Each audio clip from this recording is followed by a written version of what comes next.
എല്ലാവരെയും ഈ കോൺഗ്രസിന്റെ വേദിയിൽ നമ്മൾ എല്ലാവരെയും പറയാൻ പോകുന്ന കുറച്ച് ബുദ്ധിമുട്ടുണ്ട്. അതൊന്നും നിങ്ങളൊക്കെ ഒന്ന് ശ്രദ്ധിക്കേണ്ട ഒരു കാര്യമാണ്. അല്ല, നമ്മുടെ പലപ്പോഴും ഈ സദസ്സിനേക്കാൾ കൂടുതൽ ആൾക്കാർ ഈ വേദിയിൽ ഉണ്ടാകുന്നൊരവസ്ഥ, അത് നേതാക്കളൊക്കെ അതൊന്ന് ശ്രദ്ധിക്കണം. അതിനൊക്കെ ചില പ്രോട്ടോകോളുകൾ നമുക്ക് ആവശ്യമുള്ളവർ മതി സ്റ്റേജിൽ. പക്ഷെ ഇവിടെ അല്ല, അത് നേരത്തെ പറഞ്ഞു, ഇവിടെ ഇപ്പൊ എല്ലാവരും ആവശ്യമുള്ളവരാണ്, അതുകൊണ്ട് ആരെയും ഒഴിവാക്കിയിട്ടില്ല. ചില വേദികൾ അങ്ങനെയല്ല. അതൊരു സ്വാതന്ത്ര്യത്തിന്റെ പ്രശ്നമാണ്. മനുഷ്യന്റെ ഏറ്റവും പ്രധാനപ്പെട്ട കാര്യം സ്വാതന്ത്ര്യം തന്നെയാണ്. ശ്രീ ശ്രീയാർ പറഞ്ഞല്ലോ, ആവിഷ്കാര സ്വാതന്ത്ര്യം, കലാകാരന്റെ ആവിഷ്കാര സ്വാതന്ത്ര്യം എന്നൊക്കെ പറയുന്നത് ഏറ്റവും വലിയൊരു വിഷയമാണ്.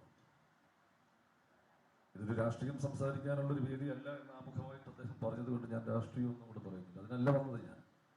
ഇതൊരു രാഷ്ട്രീയ വേദിയാണെങ്കിൽ ഞാൻ വരികയില്ല. ഇതൊരു സംസ്കാര വേദിയാണ്. സംസ്കാര സാഹിതികളുടെ, നാടക പ്രവർത്തകരുടെ, കലാപ്രവർത്തകരുടെ, ഷോർട്ട് ഫിലിം പ്രവർത്തകരുടെ, സിനിമ, അങ്ങനെ വിവിധ മേഖലകളിലുള്ള കലാ പ്രവർത്തകരുടെ ഒരു സംഗമ വേദി. അത് KPCC സാംസ്കാരിക സാഹിതികളുടെ ഒരുക്കുന്നു. അങ്ങനെ ഒരു സംസ്കാരത്തിന്റെ, ഒരു സാംസ്കാരിക വേദിയിൽ സാന്നിധ്യമാകാനാണ് ഞാൻ ഇവിടെ എത്തിയത്. CPI-യുമായുള്ള ഭിന്നതകൾക്കിടെ ചലച്ചിത്ര അക്കാദമി മുൻ അധ്യക്ഷൻ പ്രേംകുമാർ ഇപ്പോൾ കോൺഗ്രസ് വേദിയിലെത്തിയിരിക്കുകയാണ്. KPCCയുടെ സംസ്കാര സാഹിതി കോട്ടയത്ത് സംഘടിപ്പിക്കുന്ന പരിപാടിയിലാണ് അദ്ദേഹം പങ്കെടുക്കുന്നത്. തത്സമയ സംപ്രേഷണം. ആവിഷ്കാര സ്വാതന്ത്ര്യം എന്ന് പറയുന്ന അതിരുകളില്ലാത്ത ആവിഷ്കാര സ്വാതന്ത്ര്യം ഉണ്ടാകണം എന്നാഗ്രഹിക്കുന്ന ആളാണ് ഞാൻ. അത് എഴുത്തുകാരനും കലാകാരനും നാടകക്കാരനും സിനിമാക്കാരനും മാത്രമല്ല. അവന്റെ ആവിഷ്കാരങ്ങളുടെ കാര്യത്തിൽ, അവന്റെ കലാസൃഷ്ടികളിൽ, സാഹിത്യ സൃഷ്ടികളുടെ ആവിഷ്കാരത്തിൽ മാത്രമല്ല, അഭിപ്രായം പറയാനുള്ള സ്വാതന്ത്ര്യം ഏറ്റവും പ്രധാനമാണ്.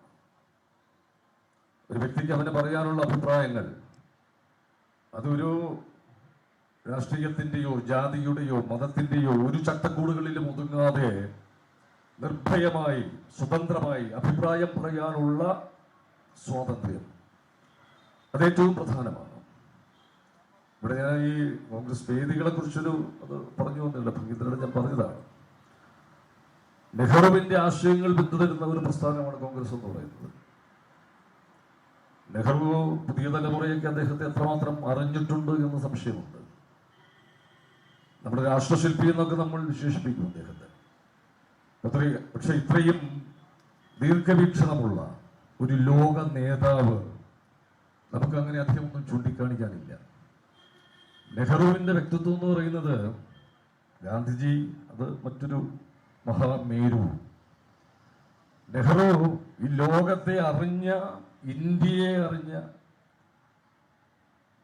ഇന്ത്യയുടെ എല്ലാ വൈവിധ്യങ്ങളും, എല്ലാ നാനാത്വങ്ങളും, എല്ലാ വൈരുദ്ധ്യങ്ങളും എല്ലാം അറിഞ്ഞ ഒരു അതാണ് ലീഡർ, അതാണ് ഒരു നേതാവ്, ഒരു രാഷ്ട്ര നേതാവ് എന്ന് പറയുന്നത്.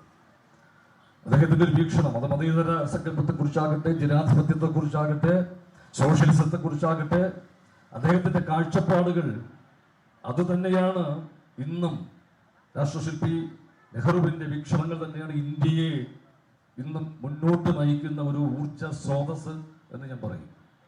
ഞാൻ നെഹ്റുവിനെ കുറിച്ച് പഠിച്ചിട്ടുള്ള ഒരാളാണ്. നെഹ്റുവിൻ ദർശനങ്ങളെ കുറിച്ച് പഠിച്ചിട്ടുള്ളതാണ്. അദ്ദേഹത്തിന്റെ കുഞ്ഞു മകൾക്ക് ജയിലിൽ കിടന്നെഴുതിയ അച്ഛൻ മകൾക്ക് അയച്ച കത്തുകൾ, അത് നമ്മൾ വായിക്കേണ്ടതാണ്. പുതിയ കുട്ടികൾ, പുതിയ തലമുറ വായിക്കണം. അത് സാധാരണ ഒരു അച്ഛൻ ജയിലിൽ കിടന്ന്, അല്ലെങ്കിൽ അച്ഛൻ പ്രവാസ ജീവിതം നിൽക്കുമ്പോൾ ഒരു 10-12 വയസ്സുള്ള തന്റെ മകൾക്ക്, കുഞ്ഞിന് എഴുതുന്ന കത്തിലെന്താകും?